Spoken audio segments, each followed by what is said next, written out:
with logical and looping structure.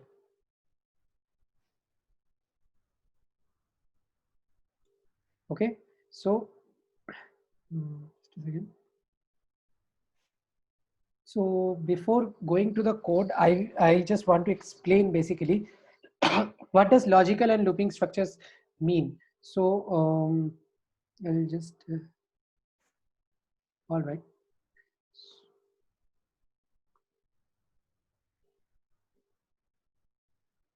Can you see my screen? One second.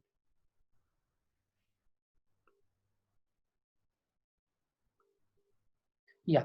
So let's talk about the logical statement. So forgive me if my writing is wrong.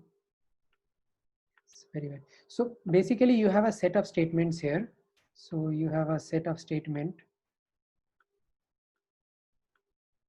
I'm just writing. So you have a set of statement here, and what you will do is that you will use this set of statements and will run iteratively until and unless this set of statement is getting fulfilled. So that's what a loop usually does.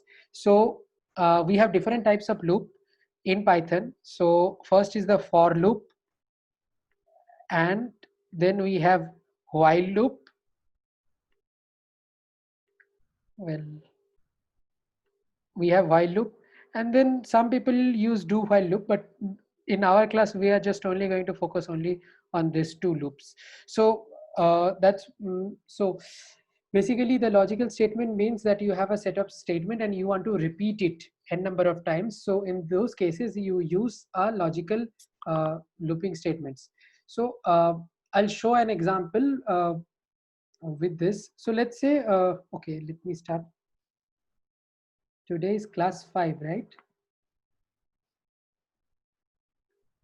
Okay, so let's say you want to type print hello. Okay, so now let's say I want to type this, I want to print this 10 times. Okay, so what should I do? One way is that I write it 10 times. So let's say print hello, and then I just simply take it, select it, and just copy paste it 10 times. That's one way of doing it. I'll just not going into it, and then it will give me. Well, now for 5 times I can do copy paste, 10 times I can do copy paste, but for, let's say I have to repeat this for 1,000 times, 10,000 times, will you do copy pasting or not?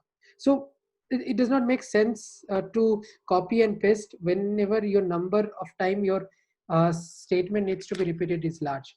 So in those cases we use the looping statement where the statement gets repeated. Also there are certain cases when we look into the examples, you will see why loop is necessary or why looping is an integral part of Python.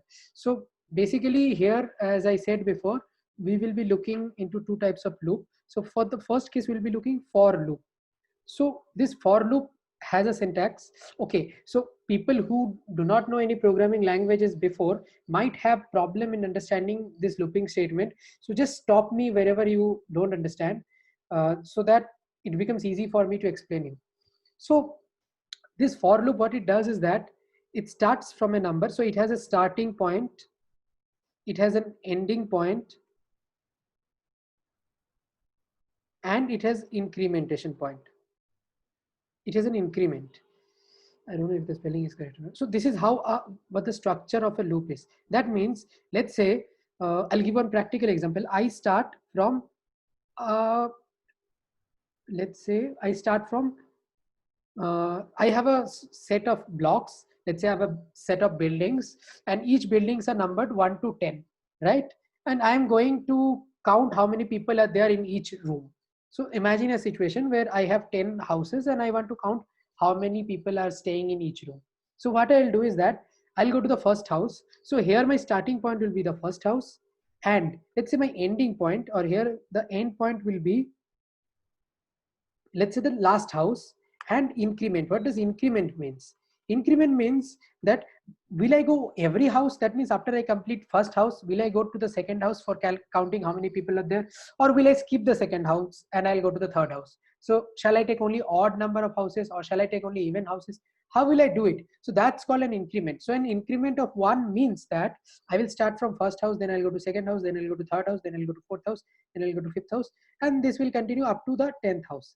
If my increment is 2, that means first house, then third house, then fifth house, then seventh house, and then ninth house, and then it's gone. So the increment actually means that how much step from the starting point to the ending point, what should be the step size for the starting point to go to the next step. That's how the increment works. So this is the basic structure of a for loop. If you have any questions, people who do not have any programming experience can have little difficulty, but you can ask me again, I'm saying. So let's go, let's not waste more time, and let's go to a code. So one of the simplest syntax for loop is that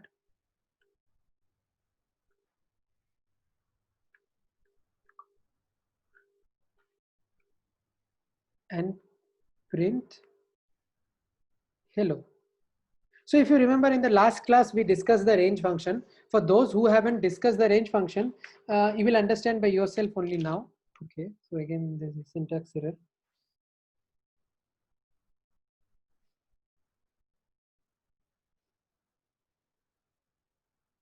Okay, here it has to be some variable, let's say n in range. Okay, so what does range function does is that it starts from 1 and goes to, so again, people who haven't attended the class or have forgotten the previous class, it has a starting point and you specify the ending point -1. So you can see here that it starts from the first.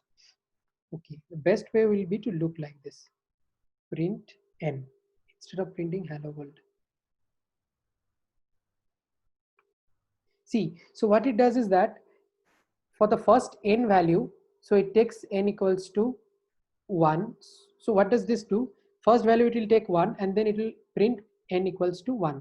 Then once it is done, then it will again go back and again it will print take n equals to 2. Once n equals to 2 is done, then it will take n equals to 3, and that's what it is printing. Some of you might be confused, so let me do one thing to help you understand. I'll add n plus 2. So what should I get? So first case, when this loop runs, my value of n is here. In this case, the value of n is equals to 1. So print n plus 2 should give me 3. So in the first case, I should get here 3 instead of 1. Second case, I should get here 4. And third case, I should get here 5. So let's see if I'm getting that or not. All right. Yeah, so you can see I'm getting 3, 4, 5. That means, so the range function, I hope all of you have understood. It has a starting point, it has an ending point -1. So numbers will be generated in a list in that, and n will traverse the points in between them. So that's how this for loop works. So this is the basic syntax of a for loop. And now let's say I want to print hello 3 times. So I'll give 1 to 4, and if I give it, it gives me 3 times. I want to print it 10 times. So I'll give 1 to 11, and if I print it, you can count it, it gives me exactly 11 times, 10 times. 1, 2, 3, 4, 5, 6, 7, 8, 9, 10.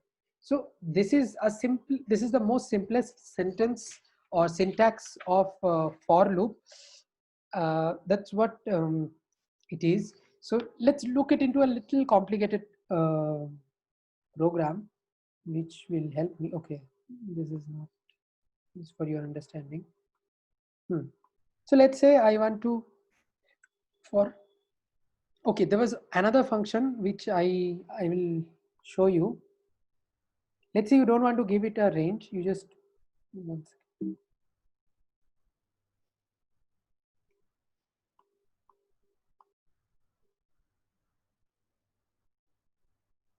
Let's say you want to print it 10 times directly, then you don't need to specify the starting and ending point. You just specify how many times you need.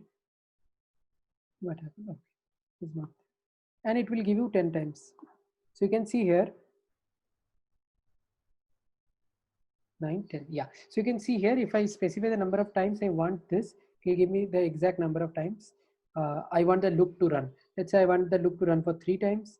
I can run it for 3 times. If I want to make the loop run for 5 times, it will run for 5 times. So this is how my looping statements works. But remember, range definition is either you specify the starting point, ending point, -1, or you define range and the number that you want, number of times you want, or like starting from 1 to that number, it will give you the list. So this is how the range function works basically. Now let's do a little bit of different coding. So let's say I have for x in range 3, okay, and I want to print 2 to the power of x. So that means, just a second. Remember, you have to give a colon here while you are running it. So you can see 1, 2, 4. Let's say I want to do it for 10 times. So this is basically I want to print the values of 2 to the power. So you can see it's 2 to the power 1, 2 to the power 2, 2 to the power 3, 2 to the power 4, 2 to the power. So this way it goes. Now let's say if somebody told me to print the values from 2 to the power 5 to 2 to the power 10. So in that case, what should I do? Right? So my question is, can anyone tell the answer? What should I do to print from 2 to the power 5 to 2 to the power 10? Can anyone answer? We can use the starting point as 5 and ending point as 11, so that it will turn out, it will start from 32 and then 1032 maybe. Yeah. So you can see here it starts from 32 and ends at 1024. So that's why the range function is necessary, not the absolute value. Absolute value is only good when your starting point is 1. If your starting point is not 1, if you want to start from an intermediate point, at those cases you um, you have to use this range function. Now I have another question. The person who answered before, please do not answer. This is for others. What should I do to print the odd, okay, forget it, the even powers of 2 to the power? Can anyone answer? What change should I do in the range function? Okay, anyone can answer. Try it out. Can I say? Yeah, go ahead. So we have to start. Okay, so we have to write like for x in range. Okay, as you say, I'll write for Okay. x in range. Yeah. mm, X in range. Suppose how many numbers we have to, up to how many powers we have to count? Okay, Is you that any? fine. You take up to 2 to the power 10. Chalo, ठीक है. Okay, okay. So in range. I'll give one hint here, so you Yep. can see how my loop starts. Okay, maybe I haven't told you, that's why you are not able to do. So your starting point will be, which will be your starting point? 2. Okay, ending point? And ending point, in that case, if I want it up to 1024, then it will be 11, I think. No, Okay, sorry. Okay, maybe it is 11. And I have to print 2 to the power n plus 2 or so that means something your like that. starting point is 2 and your next point should be 4, right? So Because your, yeah, go ahead, what you're yeah, saying? Yeah, tell. actually I don't know if I can choose the range from starting from 0. That's why I am taking it n plus 2 and n is 2. I am counting starting point No. I n my as first point I want is as 2 to the power 0. I'm not considering as even. So Okay. I want it from 2 to the power 2. That should be fine. So Okay. first point is 2 to the power 2, second point is 2 to the power 4, third point will be 2 to the power 6. So what is the difference Yes. between the points? 2, right? 2. So what is my Yes. increment here? 2. Okay, so my 2 is the increment, right? Yep. Yep. So, all right, I always miss the colon. So you can see that I have only the 2 to the power 2, 2 to the power 4, 2 to the power 6, 2 to the power 8, and 2 to the power 10. So this is how I am printing the even powers of 2 to the power 10. Now again, any one of you, I just want at least one of you to speak up. How do I print the odd powers of 2 to the power up to 2 to the power 11? Let's say, can anyone wants to try? Just give it a try, no issues. If you are wrong, you are wrong. That's it. Just tell me, how do I print values starting from 2 to the power 0, sorry, 2 to the power 2, 2 to the power 1 to 2 to the power 10? Anyone? Hello? Okay, I'll go. Yeah. For x in range 1, For x in range 1, comma 10. no, I want up to Comma. 2 to the, I want up to 2 to the power 11. So then 12. Okay. 1, comma 12, comma 2. Okay. Let's see if we're getting it or not.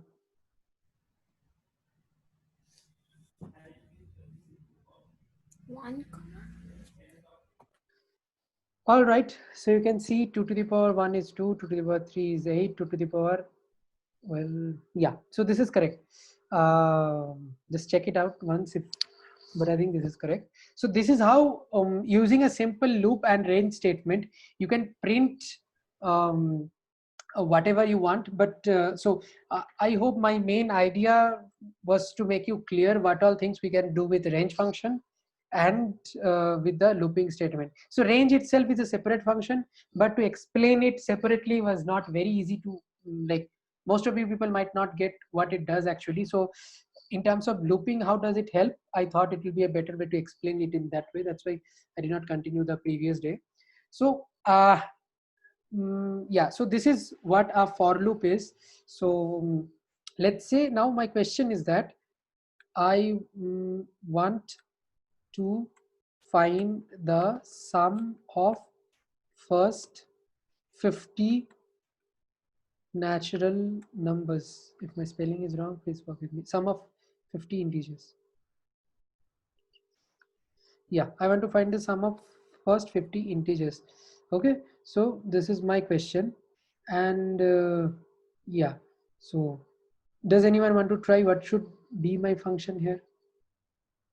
Anyone? What should I do?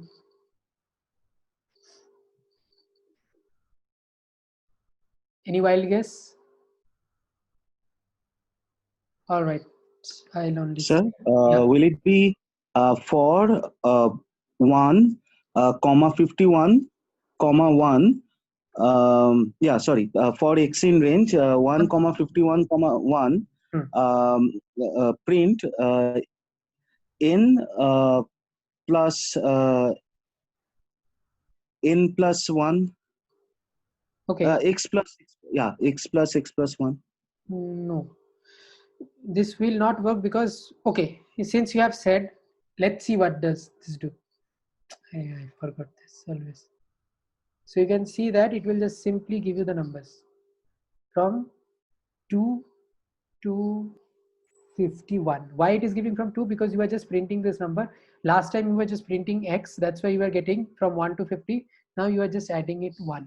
So this is not going to help you anyways.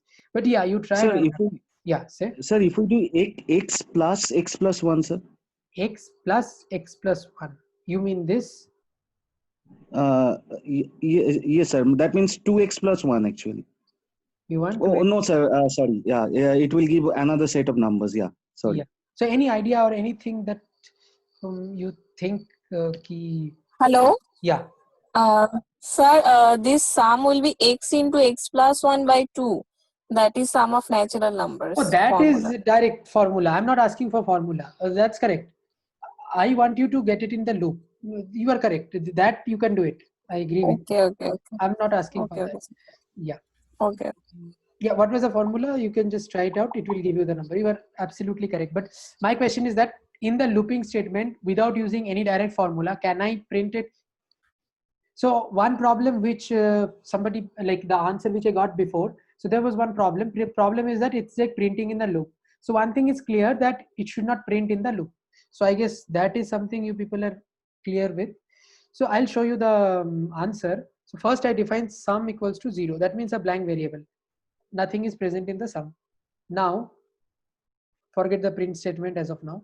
So let's say, so what will be my x in the first stage? X will be 1, right? Then in the next step, x will be 2. Then in my third stage, x will be 3. So at least all of you know this thing till now. So what I'll do here is that sum is equals to sum plus x. This I will do. So I'll explain you what does it mean. So let's say first case, when your x is equals to 1. So sum's value is how much? Sum equals to sum plus x. That means 0 plus 1. That means 1, right? Now after the first loop is done, now when it will start the second loop, now sum is equals to again sum plus x. Now what is my value of x now? X value is now 2. And what is the value of sum now? This is 1. You can see the previous value of sum is 1, right? So, okay, I should not write it like this. I should write like this, 1 plus 2. So this is how much? 3, right? In the next stage, when you will do sum equals to sum plus x. So what is the value of my sum now? Value of my sum now is 3, and value of my x is how much now? This is the third step, right? So this is the first step. So first step, x value is 1. So that's why you are doing this. For the second stage, x value equals to 2. That's why you are doing this. For my third step, x value equals to, wait one second, 3. That's why you are doing this. So my x value is 3. So 3 plus 3 is, again 3 plus 3 is 6. So you continue to do this and you will see that this should give me the sum of the value. Is there anyone who did not understand this step? I would re-explain. Is there anyone? Please let me know, because that will be helpful to both of me as well as you. So don't be shy. If you have problem in understanding, please let me know. All right, everybody understood. That's great. So so what I'm getting here is the sum. So at this stage, I'm getting the sum of the numbers after 50 iterations, right? Now when I want to, if I print the sum here, what will happen? Let's see. If I print the sum here, what will happen? Okay, so if I print the sum here, you can see that it is printing the sum at each stage. So first stage, when x equals to 1, sum is 1, then 3, like the one I have showed, 1 3 6. So it's just printing, and finally at the last stage it is giving you 1275 something. But I want to print the final sum. So what should I do is that I should not print the sum inside the loop. After the looping statement has been done, I will print the sum. So if I do that, then you can see I am getting the final value of the sum. So inside it, at every stage of the loop, it computes the sum, and once the computation is done, then I am printing the value of sum outside the loop to get my final result. So that is how I use for loop to find the sum of a given set of numbers. So this is one example. So is there anyone who did not understand or something like that? No, right? Well, I could have done it much better. I could have just did this 151 and 1, and then sum.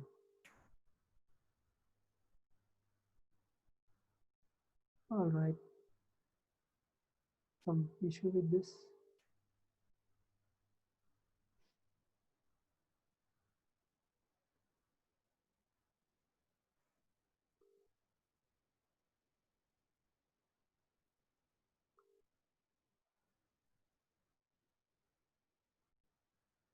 No, it's not the issue. There's something.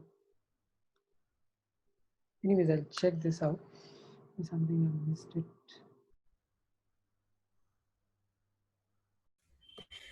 Shouldn't you put the colon after the range? Oh, I think so. Let me check. No, this. I don't think it's due to the colon, but what is it? Okay, fine. No, I did it just now before. One second.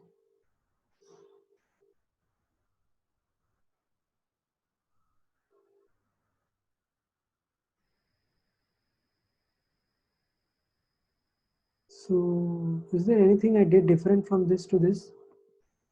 No, right? It's the same thing. All right.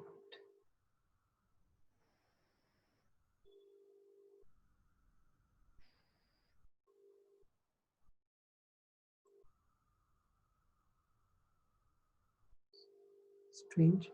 Anyways, I'll check this. There might be some issue, but this usually works. It worked a few minutes back. Anyways, I'll check on this and I'll get back to you. But usually this works. Anyways, so you can print the sum directly also. That's not a big deal. But my like why I wanted to show this problem is that you should know how the looping statement actually works rather than using direct functions to find out something. So your task will be to find out. This is the assignment. Please try, all of you, find the factorial of a given number. So this is your task. Don't use fact function or something like that. You will not learn. So just use the loop statement. The way I have found out the sum, just use similar loop statements to find out the factorial. So for those who do not know what is factorial, factorial of a 5 means 5 into 4 into 3 into 2 into 1. So this is what a factorial is. So this is how we define the factorial of a number.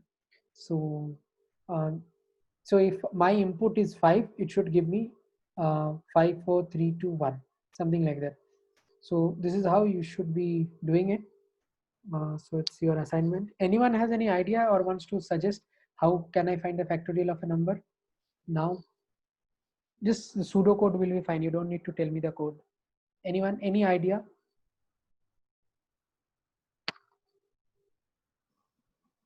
Anybody wants to try? Yeah. Maybe Yeah. maybe we would call a variable first, uh, just like product, and we would put it just like 1. Then we using some loops within the range, the factorial we are trying to get of that number. So we would take the range according to the number, and we would just again write inside the loop that product equal to product into, we are using product into x, where x is the variable determining the range. Maybe this will help. Okay, so here your looping variable is x. That's what you're saying. Okay, try it. And then you should print outside, right? Yeah, In the, but it is outside the loop, right? good. So yeah, all of you just try it out and let me know what you get it. That should be fine.